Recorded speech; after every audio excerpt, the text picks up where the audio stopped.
ਵਾਹਿਗੁਰੂ ਸਾਹਿਬ ਜੀ। ਧੰਨ ਵਾਹਿਗੁਰੂ ਸਾਹਿਬ ਜੀ। ਜੇਤਾ ਜੀਉ ਪਿੰਡ ਸਭ ਤੇਰਾ, ਤੂੰ ਅੰਤਰਜਾਮੀ ਪੁਰਖ ਭਗਵਾਨ। ਦਾਸਨ ਦਾਸ ਕਹਿ ਜਨ ਨਾਨਕ, ਦਾਸਨ ਦਾਸ ਕਹਿ ਜਨ ਨਾਨਕ। ਜਿਹਾ ਤੂੰ ਕਰਾਏ ਤੇਹਾ ਹਉ ਕਰੀ ਵਖਿਆਨ।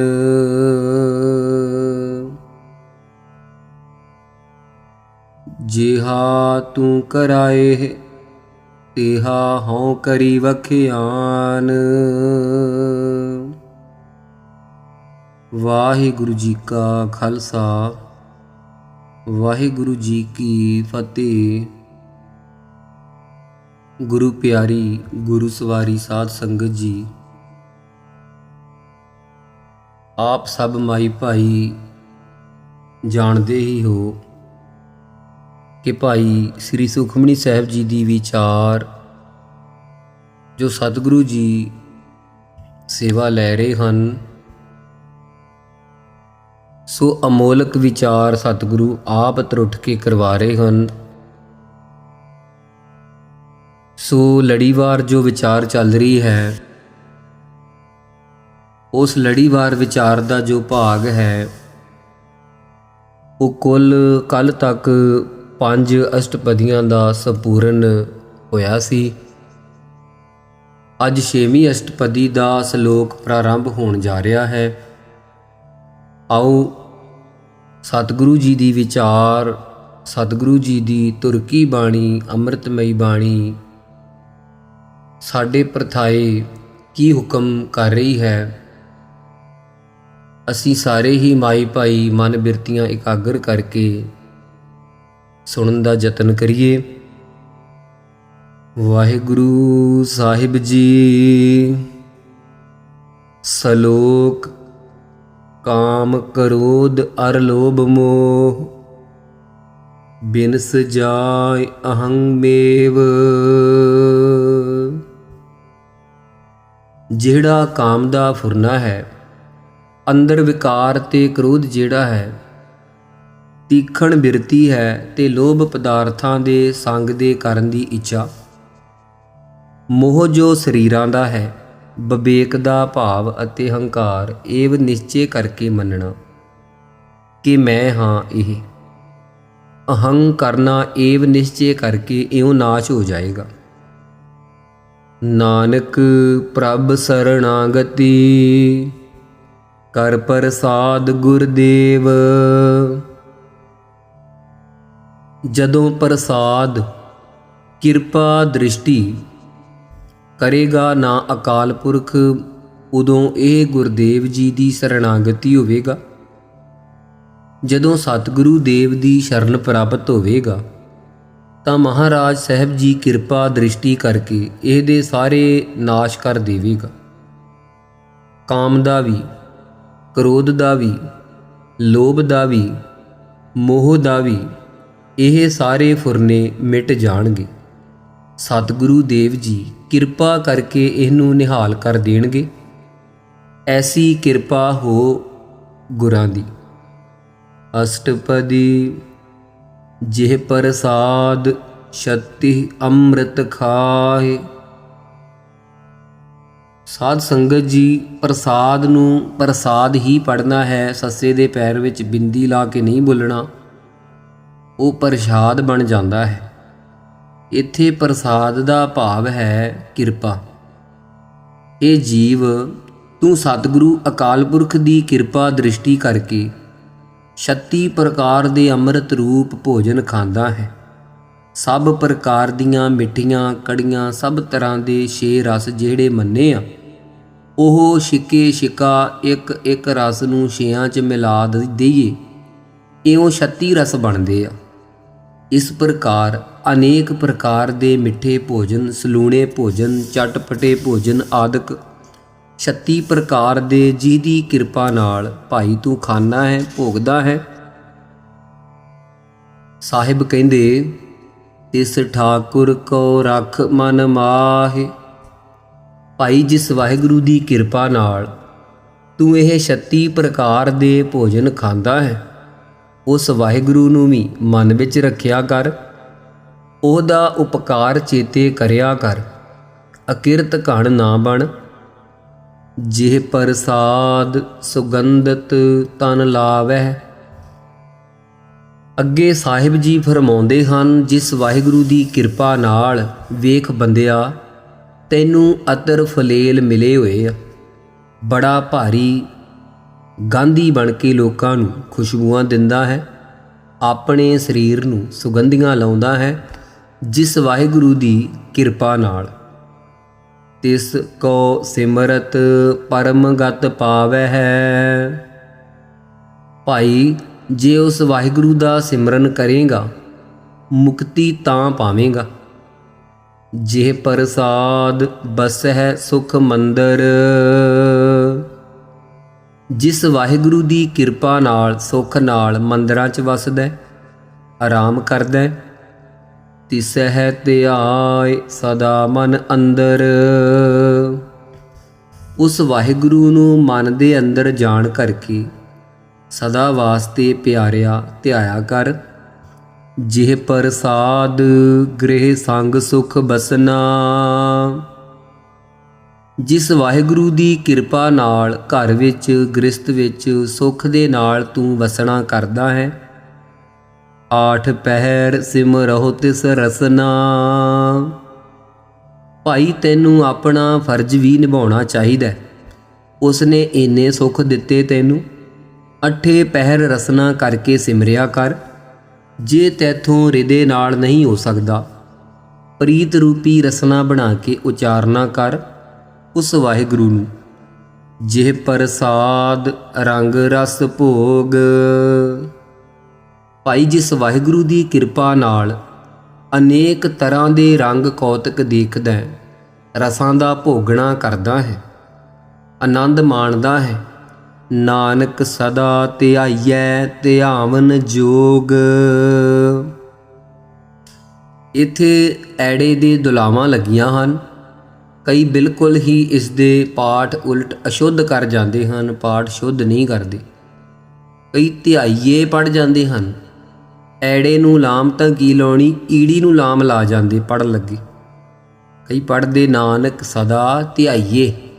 ਭਾਈ ਧਿਆਈਏ ਨਹੀਂ ਹੈ, ਧਿਆਈਏ ਨਾਲ 2 ਮਾਤਰਾਂ ਇੱਥੇ ਘਟ ਜਾਣਗੀਆਂ, ਭਾਵ ਹੋਰ ਅਸ਼ੁੱਧ ਮਾਤਰਾ ਲੱਗ ਜਾਂਦੀਆਂ ਹਨ। ਇੱਥੇ ਐੜੇ ਦੇ ਦਲਾਵਾਂ ਐ ਹੈ, ਇੱਥੇ ਈੜੀ ਨੂੰ ਨਾ ਐ ਲੱਗਾ ਹੈ ਨਾ ਈੜੀ ਨੂੰ ਏ ਲੱਗਾ ਹੈ, ਕਿਉਂਕਿ ਈੜੀ ਨੂੰ ਕਦੇ ਵੀ ਦੁਲਾਵਾਂ ਨਹੀਂ ਲੱਗਦੀਆਂ, ਲਾਮ ਤਾਂ ਲੱਗਦੀ ਹੈ। ਇਹ ਵੀ ਆਪ ਜੀ ਦੀ ਜਾਣਕਾਰੀ 'ਚ ਵਾਧਾ ਹੋਵੇਗਾ।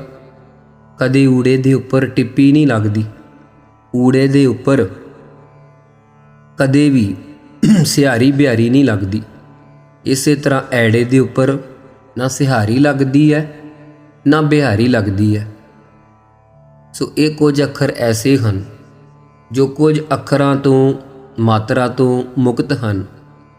ਇਸੇ ਤਰ੍ਹਾਂ ਸਤਿਗੁਰੂ ਕਹਿੰਦੇ, ਭਾਈ ਉਸ ਧਿਆਉਣ ਯੋਗ ਪਰਮੇਸ਼ਰ ਨੂੰ ਸਦਾ ਧਿਆਉਣਾ ਕਰੀਏ। ਹੇ ਭਾਈ ਇੱਕ ਚਿੱਤ ਹੋ ਕੇ ਜਿਹ ਪ੍ਰਸਾਦ ਪਾਟ ਪਟੰਬਰ ਹਟਾਵੈ ਹੈ।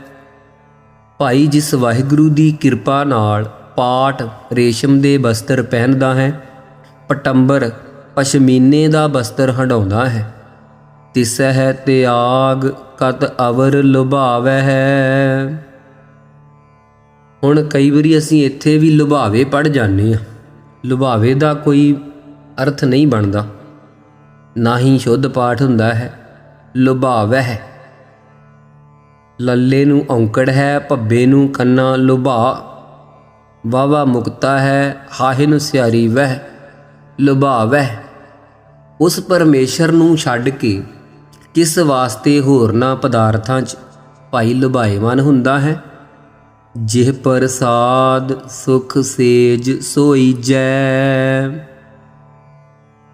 ਭਾਈ ਜਿਸ ਵਾਹਿਗੁਰੂ ਦੀ ਕਿਰਪਾ ਨਾਲ ਸੇਜਾਂ 'ਚ ਸੁੱਖ ਨਾਲ ਤੂੰ ਆਰਾਮ ਨਾਲ ਬਿਰਾਜਦਾ ਹੈ। ਮਨ ਆਠ ਪਹਿਰ ਤਾਕਾ ਜਸ ਗਾਵੀਜੈ। ਇਹ ਮੇਰੇ ਮਨਾ, ਅੱਠੇ ਪਹਿਰ ਉਸ ਪਰਮੇਸ਼ਰ ਦਾ ਜਸ ਵੀ ਤੈਨੂੰ ਗਾਉਣਾ ਚਾਹੀਦਾ ਹੈ।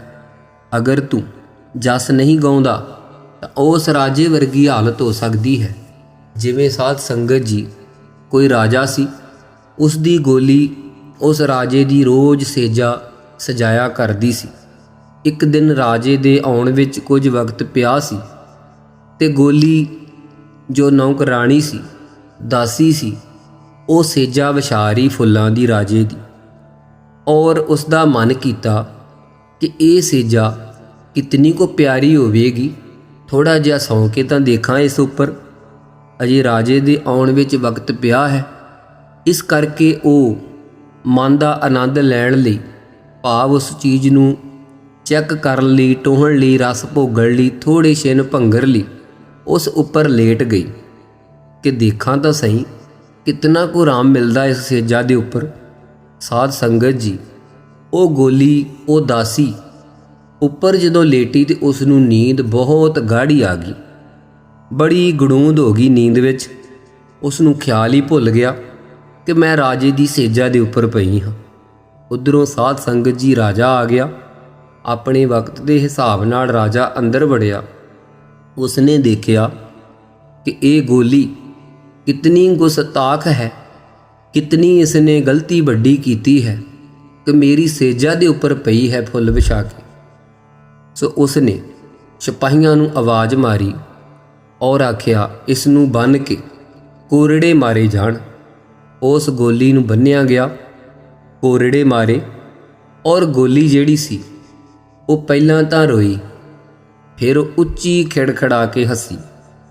ਸਤਿਗੁਰੂ ਇੱਥੇ ਕਹਿ ਰਿਹਾ, ਭਾਈ ਜਿਸ ਪਰਮੇਸ਼ਰ ਦੀਆਂ ਤੂੰ ਸੇਜਾਂ ਮਾਣਦਾ ਹੈ, ਜਿਸ ਪਰਮੇਸ਼ਰ ਦਾ ਕਰਕੇ ਤੂੰ ਇਤਨੇ ਸੁੱਖ ਲੈ ਰਿਹਾ ਹੈ, ਸੁੰਦਰ ਸੇਜਾਂ ਦੇ ਉੱਪਰ ਆਰਾਮ ਕਰਦਾ ਹੈ, ਮਨ ਆਠ ਪਹਿਰ ਤਾਕਾ ਜਸ ਗਾਵੀਜੈ, ਉਸ ਨੂੰ ਤੂੰ ਗਾਉਣਾ ਨਹੀਂ ਕਰਦਾ। ਇਹੋ ਹੀ ਹਾਲਤ ਉਸ ਰਾਜੇ ਨਾਲ ਹੋਈ। ਜਦੋਂ ਦਾਸੀ ਰੋਈ ਤੇ ਹੱਸੀ, ਰਾਜੇ ਨੇ ਪੁੱਛਿਆ ਕਿ ਤੂੰ ਪਹਿਲਾਂ ਰੋਈ ਕਿਉਂ, ਫਿਰ ਹੱਸੀ ਕਿਉਂ? ਗੋਲੀ ਕਹਿੰਦੀ, ਰਾਜਨ ਮੈਂ ਰੋਈ ਤਾਂ ਮੈਨੂੰ ਕੋਰੜਿਆਂ ਦੀ ਸੱਟ ਲੱਗੀ, ਮੈਂ ਹੱਸੀ ਤਾਂ ਕਿ ਹੇ ਪਰਮੇਸ਼ਰ, ਮੈਂ ਤਾਂ ਇੱਕ ਦਿਨ ਇਸ ਸੁੱਖਾਂ ਦੀ ਸੇਜਾ ਉੱਪਰ ਸੁੱਤੀ, ਇਤਨੇ ਕੋਰੜੇ ਪਏ, ਇਤਨੇ ਕੋਰੜੇ ਪਏ, ਤੇ ਜਿਹੜੇ ਨਿਤਾ ਪ੍ਰਤੀ ਸੌਂਦੇ ਹਨ ਇਸ ਸੇਜਾ ਤੇ, ਤੇਰਾ ਧੰਨਵਾਦ ਵੀ ਨਹੀਂ ਕਰਦੇ, ਤੇਰਾ ਸ਼ੁਕਰਾਨਾ ਵੀ ਨਹੀਂ ਕਰਦੇ, ਤੇ ਸੱਚੇ ਪਾਤਸ਼ਾਹ ਵਾਹਿਗੁਰੂ ਉਹਨਾਂ ਦੀ ਕੀ ਹਾਲਤ ਹੋਵੇਗੀ। ਸੋ ਸਾਧ ਸੰਗਤ ਜੀ, ਅਸੀਂ ਸੁੱਖ ਤਾਂ ਮਾਣ ਰਹੇ ਪਰਮੇਸ਼ਰ ਦੇ ਦਿੱਤੇ, ਪਰ ਕਦੇ ਯਾਦ ਵੀ ਕੀਤਾ, ਕਦੇ ਸ਼ੁਕਰਾਨਾ ਵੀ ਕੀਤਾ। ਇਹੋ ਬਚਨ ਸਤਿਗੁਰੂ ਇੱਥੇ ਕਹਿ ਰਿਹਾ, ਮਨ ਆਠ ਪਹਿਰ ਤਾਕਾ ਜਸ ਗਾਵੀਜੈ। ਐਸੇ ਪਰਮੇਸ਼ਰ ਨੂੰ ਧਿਆਉਣਾ ਚਾਹੀਦਾ ਹੈ। ਜਿਹ ਪ੍ਰਸਾਦ ਤੁਝ ਸਭ ਕੋ ਮਾਨੈ। ਭਾਈ ਜਿਸ ਵਾਹਿਗੁਰੂ ਦੀ ਕਿਰਪਾ ਨਾਲ ਸਾਰੀ ਦੁਨੀਆ ਤੈਨੂੰ ਸਲੂਟ ਕਰਦੀ ਹੈ, ਨਮਸਕਾਰ ਕਰਦੀ ਹੈ, ਤੈਨੂੰ ਚੰਗਾ ਸਰਦਾਰ, ਰਈਸ, ਭਾਈ, ਬੜਾ ਅਮੀਰ ਭਾਈ ਮੰਨਦੇ ਹਨ। ਮੁਖ ਤਾਕੂ ਜਸ ਰਸਨ ਬਖਾਨੈ। ਭਾਈ ਜਿਸ ਵਾਹਿਗੁਰੂ ਦਾ ਕਰਕੇ ਤੂੰ ਮੁਖੀ ਗਿਣਿਆ ਜਾਂਦਾ ਹੈ, ਉਸ ਵਾਹਿਗੁਰੂ ਦਾ ਸਿਮਰਨ ਵੀ ਕਰ ਲਿਆ ਕਰ, ਉਸ ਨੂੰ ਰਸਨਾ ਕਰਕੇ ਕਥਨ ਕਰਿਆ ਕਰ। ਹਰ ਵਕਤ ਉਸ ਮੁਖੀ ਪਰਮੇਸ਼ਰ ਦਾ ਜਸ ਉਚਾਰਿਆ ਕਰ, ਤੂੰ ਵੀ ਦੁਨੀਆ 'ਚ ਮੁਖੀ ਵੱਡਾ ਹੋ ਜਾਏਗਾ। ਜਿਹ ਪ੍ਰਸਾਦ ਤੇਰੋ ਰਹਿਤਾ ਧਰਮ। ਜਿਸ ਵਾਹਿਗੁਰੂ ਦੀ ਕਿਰਪਾ ਨਾਲ ਤੇਰਾ ਧਰਮ ਰਹਿ ਜਾਂਦਾ ਹੈ, ਮਹਾਰਾਜ ਸਾਹਿਬ ਤੇਰੇ ਧਰਮ ਦੀ ਰਾਖੀ ਕਰਦੇ ਆ। ਜਿਸ ਪ੍ਰਕਾਰ ਆਪਣੇ ਪਿਆਰਿਆਂ ਦੀ ਆਪ ਰਾਖੀ ਸੱਚੇ ਪਾਤਸ਼ਾਹ ਕਰਦੇ ਹਨ। ਮਨ ਸਦਾ ਧਿਆਇ ਕੇਵਲ ਪਾਰ ਬ੍ਰਹਮ। ਹੇ ਮਨਾ, ਸਦਾ ਜਿਸ ਵਾਹਿਗੁਰੂ ਨੇ ਤੇਰੇ ਧਰਮ ਦੀ ਰੱਖਿਆ ਕੀਤੀ, ਜਿਵੇਂ ਭਾਈ ਨੰਦ ਲਾਲ ਜੀ ਦੀ ਰੱਖਿਆ ਕਲਗੀਧਰ ਸੱਚੇ ਪਾਤਸ਼ਾਹ ਜੀ ਨੇ ਕੀਤੀ। ਔਰੰਗਜ਼ੇਬ ਮੁਸਲਮਾਨ ਬਣਾਉਣਾ ਚਾਹੁੰਦਾ ਸੀ। ਮਨਾ ਸਦਾ ਧਿਆਇਆ ਕਰ ਉਸ ਅਕਾਲ ਪੁਰਖ ਪਰਾਰ ਬ੍ਰਹਮ ਦੇ ਗੁਣਾਂ ਤਾਈਂ। ਪ੍ਰਭ ਜੀ ਜਪਤ ਦਰਗਹਿ ਮਾਨ ਪਾਵੈ। ਤੂੰ ਜੇ ਉਸ ਪਰਮੇਸ਼ਰ ਦਾ ਜਾਪ ਕਰੇਗਾ, ਦਰਗਾਹ ਵਿੱਚ ਆਦਰ ਪਾਵੇਂਗਾ, ਸਤਕਾਰ ਪਾਵੇਂਗਾ। ਨਾਨਕ ਪਤ ਸੇਤੀ ਘਰ ਜਾਵੈ ਹੈ। ਸਤਿਗੁਰੂ ਜੀ ਕਹਿੰਦੇ ਇੱਜ਼ਤ ਦੇ ਸਹਿਤ ਪਰਲੋਕ ਰੂਪੀ ਸੱਚਖੰਡ ਘਰ ਵਿੱਚ ਪਹੁੰਚ ਜਾਏਗਾ ਸਰੂਪ ਵਿੱਚ। ਜਿਹ ਪ੍ਰਸਾਦ ਆਰੋਗ ਕੰਚਨ ਦੇਹੀ। ਮਹਾਰਾਜ ਕਹਿੰਦੇ ਜਿਸ ਵਾਹਿਗੁਰੂ ਦੀ ਕਿਰਪਾ ਨਾਲ ਤੇਰਾ ਸਰੀਰ ਅਰੋਗ ਹੈ, ਕੰਚਨ ਵਰਗੀ ਸੁੰਦਰ ਤੇਰੀ ਦੇਹੀ ਜਿਹੜੀ ਅਰੋਗ ਹੈ। ਲਿਵ ਲਾਵ ਤਿਸ ਰਾਮ ਸਨੇਹੀ। ਉਸ ਵਾਹਿਗੁਰੂ ਦੀ ਦਾਤ ਸਮਝ ਕੇ, ਉਸ ਨੂੰ ਸਨੇਹੀ ਪਿਆਰਾ ਜਾਣ ਕੇ ਰਾਮ ਨੂੰ ਉਸ ਨਾਲ ਲਿਵ ਬਿਰਤੀ ਨੂੰ ਲਾਉਣਾ ਕਰੋ। ਭਾਈ ਉਸ ਪਰਮੇਸ਼ਰ ਦੇ ਨਾਲ ਮਨ ਨੂੰ ਜੋੜਨਾ ਕਰੋ। ਜਿਹ ਪ੍ਰਸਾਦ ਤੇਰਾ ਓਲਾ ਰਹਿਤ।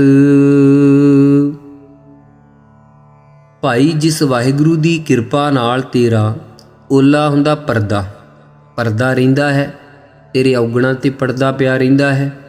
ਦੁਨੀਆ 'ਚ ਤੇਰੇ ਪਰਦੇ ਢੱਕਣ ਵਾਲਾ ਉਹ ਪਰਮੇਸ਼ਰ ਹੈ। ਤੇਰੇ ਔਗਣਾਂ ਨੂੰ ਪਰਦੇ ਪੋਸ ਪਾ ਕੇ ਮਹਾਰਾਜ ਆਪ ਤਾਂ ਜਾਣਦਾ ਹੈ। ਕੀਤੀਆ ਕੁਢੰਗ ਗੁੱਜਾ ਥੀਐ ਨਾ ਹਿਤ। ਨਾਨਕ ਤੈ ਸਹਿ ਢੱਕਿਆ ਮਨ ਮਹਿ ਸੱਚਾ ਮਿਤ। ਮਨ 'ਚ ਜਾਣ ਕੇ ਸਾਡੇ ਔਗਣਾਂ ਨੂੰ ਢੱਕ ਰੱਖਿਆ। ਓਲਾ ਨਾਮ ਸੁੰਦਰ ਦਾ ਹੈ। ਅਰਬੀ ਭਾਸ਼ਾ ਦੇ ਵਿੱਚ ਓਲਾ ਕਹਿੰਦੇ ਹਨ ਪਰਦੇ ਨੂੰ। ਇਸ ਪ੍ਰਕਾਰ ਜਿਸ ਦੀ ਕਿਰਪਾ ਦੇ ਨਾਲ ਜਿਹੜੀ ਤੇਰੀ ਸੁੰਦਰ ਰਹਿਣੀ ਨੂੰ ਰੱਖਿਆ ਹੈ, ਜਿਸ ਦੀ ਕਿਰਪਾ ਨਾਲ ਤੈਨੂੰ ਇਹ ਮਿਲੀ ਹੈ। ਮਨ ਸੁਖ ਪਾਵੈ ਹਰ ਹਰ ਜਸ ਕਹਿਤ। ਏ ਮੇਰੇ ਮਨਾ, ਉਸ ਹਰ ਹਰ ਜਸ ਨੂੰ ਕਹਿਣਾ ਕਰਕੇ ਸੁਖ ਨੂੰ ਪਾ ਲਵੇਂਗਾ। ਜਿਹ ਪ੍ਰਸਾਦ ਤੇਰੇ ਸਗਲ ਛਿਦਰ ਢਾਕੇ।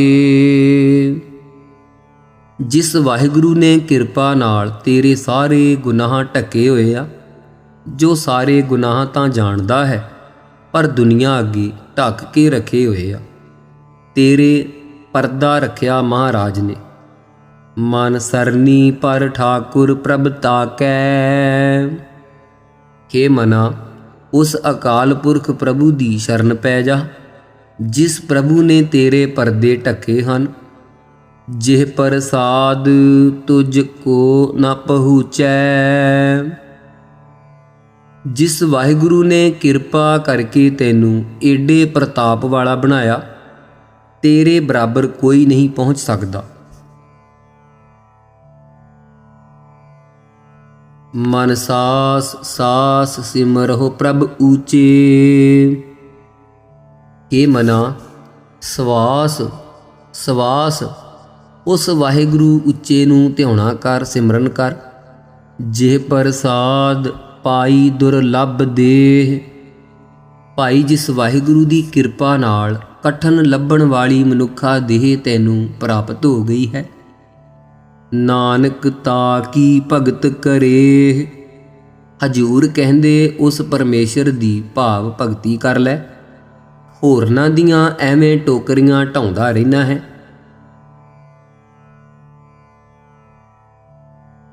ਜਿਹ ਪ੍ਰਸਾਦ ਆ ਭੂਖਨ ਪਹਿਰੀਜੈ। ਜਿਸ ਵਾਹਿਗੁਰੂ ਦੀ ਕਿਰਪਾ ਨਾਲ ਸੋਹਣੇ ਜਿਹੜੇ ਗੁਣਾ ਰੂਪੀ ਭੂਖਣ ਹੈ, ਜਿਹੜਾ ਇਹ ਸਭਨਾ ਭਖਣ ਚੋਂ ਭੂਖਣ ਰੂਪੀ ਗੁਣ ਹੈ, ਪਰਮੇਸ਼ਰ ਦੀ ਪ੍ਰਾਪਤੀ ਵਾਲੇ ਭਗਤੀ ਆਦਿਕ ਭੂਖਣ। ਇਸੇ ਪ੍ਰਕਾਰ ਮਿੱਠਾ ਬੋਲਣਾ ਭੂਖਣ ਹੈ। ਮਹਾਰਾਜ ਨੇ ਕਿਹਾ ਹੈ, ਸਹਿਜ ਸੰਤੋਖ ਸੀਗਾਰੀਆ ਮਿੱਠਾ ਬੋਲਣੀ। ਜਿਸ ਦੀ ਕਿਰਪਾ ਨਾਲ ਇਹ ਸਤ ਸੰਤੋਖ ਵਾਲੇ ਗੁਣਾਂ ਦੇ ਭੂਖਣ ਪਹਿਨਦਾ ਹੈ। ਮਨ ਤਿਸ ਸਿਮਰਤ ਕਿਉ ਆਲਸ ਕੀਜੈ। ਇਹ ਮਨਾ, ਉਸ ਵਾਹਿਗੁਰੂ ਦਾ ਸਿਮਰਨ ਕਰ ਲੈ ਕਿਉਂ ਦਲਿੱਦਰ ਕਰਦਾ ਹੈ? ਆਲਸ ਨਾ ਕਰ। ਜਿਹ ਪ੍ਰਸਾਦ ਅਸਵ ਹਸਤ ਅਸਵਾਰੀ। ਜਿਸ ਵਾਹਿਗੁਰੂ ਦੀ ਕਿਰਪਾ ਨਾਲ ਤੈਨੂੰ ਘੋੜੇ ਮਿਲਦੇ ਆ, ਹਾਥੀਆਂ ਦੀਆਂ ਸਵਾਰੀਆਂ ਕਰਦਾ ਹੈ, ਮਨ ਤਿਸ ਪ੍ਰਭ ਕੋ ਕਬਹੂ ਨਾ ਬਿਸਾਰੀ। ਏ ਮੇਰੇ ਮਨਾ, ਉਸ ਵਾਹਿਗੁਰੂ ਨੂੰ ਕਦੇ ਨਾ ਭੁਲਾ ਜਿਸ ਦੀ ਕਿਰਪਾ ਨਾਲ ਤੈਨੂੰ ਘੋੜੇ ਅਤੇ ਹਾਥੀਆਂ ਦੀ ਸਵਾਰੀਆਂ ਪ੍ਰਾਪਤ ਹੋਣ। ਜਿਹ ਪ੍ਰਸਾਦ ਬਾਗ ਮਿਲਖ ਧਨਾ। ਭਾਈ, ਜਿਸ ਵਾਹਿਗੁਰੂ ਦੀ ਕਿਰਪਾ ਨਾਲ ਤੇਰੇ ਸੁੰਦਰ ਬਗੀਚੇ ਲੱਗੇ ਹੋਏ ਹਨ, ਤੇਰੇ ਕੋਲ ਮਿਲਖ ਬਹੁਤ ਸਾਰੀਆਂ ਜਗੀਰਾਂ ਹੋਣਗੀਆਂ, ਤੇਰੇ ਪਾਸ ਰੋਕੜੀ ਧਨ ਹੈ। ਰਾਖ ਪਰੋਏ ਪ੍ਰਭ ਆਪਣੇ ਮਨਾ। ਏ ਮੇਰੇ ਮਨਾ, ਉਸ ਵਾਹਿਗੁਰੂ ਨੂੰ ਪਰੋ ਕੇ ਆਪਣੇ ਮਨ 'ਚ ਰੱਖ। ਏ ਜੀਵ, ਹਰ ਵਕਤ ਉਸ ਪ੍ਰਭੂ ਨੂੰ ਚੇਤੇ ਰੱਖ ਜਿਸ ਨੇ ਏਡੀਆਂ ਦਾਤਾਂ ਤੈਨੂੰ ਦਿੱਤੀਆਂ ਹਨ। ਬਾਗ ਸ਼ੁਭ ਗੁਣਾਂ ਦਾ, ਮਿਲਖ ਜਗੀਰ ਭਗਤੀ ਦੀ, ਤੇ ਧਨ ਰੋਕੜੀ ਜੋ ਪਰੋਖ ਗਿਆਨ ਹੈ, ਉਸ ਨੂੰ ਪਰੋ ਕੇ ਰੱਖ ਆਪਣੇ ਵਿੱਚ। ਜਿਨ ਤੇਰੀ ਮਨ ਬਨਤ ਬਨਾਈ। ਜਿਨ ਤੇਰੀ ਮਨ ਬਨਤ ਬਨਾਈ। ਏ ਮਨਾ, ਪੰਜਾਂ ਤੱਤਾਂ ਦੇ ਸੱਤੋ ਗੁਣ ਅੰਸ਼ ਕੱਢ ਕੇ ਜਿਸ ਨੇ ਤੇਰੀ ਬਣਤ ਬਣਾਈ ਹੈ। ਮਨ ਤੂੰ ਜੋਤ ਸਰੂਪ ਹੈ। ਏ ਜੀਵ, ਜਿਸ ਨੇ ਆਪਣੀ ਸੱਤਾ ਪਾ ਕੇ ਤੇਰੀ ਜੋਤ ਬਣਾਉਣਾ ਕੀਤੀ ਹੈ। ਊਠਤ ਬੈਠਤ ਸਦ ਤਿਸੈ ਹੈ ਧਿਆਈ।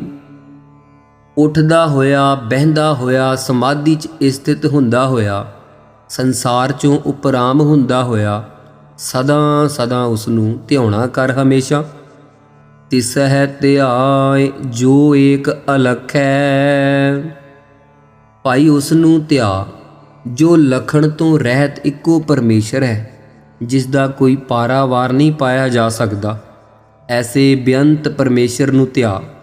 ਐਸੇ ਅਥਾਹ ਡੂੰਘੇ ਪਰਮੇਸ਼ਰ ਨੂੰ ਧਿਆਉਣਾ ਕਰ।